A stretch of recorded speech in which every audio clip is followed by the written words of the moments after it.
अपनी मामू की दुकान में जा रहा हूँ। मैं ना उसका नाम क्या है, थोड़ा मुँह टूट गया था हमारा, तो अभी मैं जा रहा हूँ।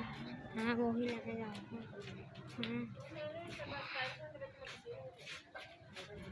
देखिए मैं भी जा रहा हूँ। देखिए मैं अभी दुकान पे ना लेडीज़ का रश है, तो मैं अभी यहाँ से थोड़ी सी रुकता हूँ। जब रश कम हो जाएगा वो मैं मिलता हूँ।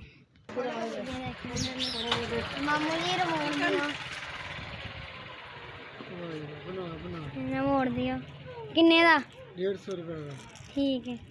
गुफ्तगू कार के नहीं। हाँ ये देखें मैं अभी घर जा रहा हूँ। अभी मैंने तो ये देखें मैं अभी जा रहा हूँ अपने घर।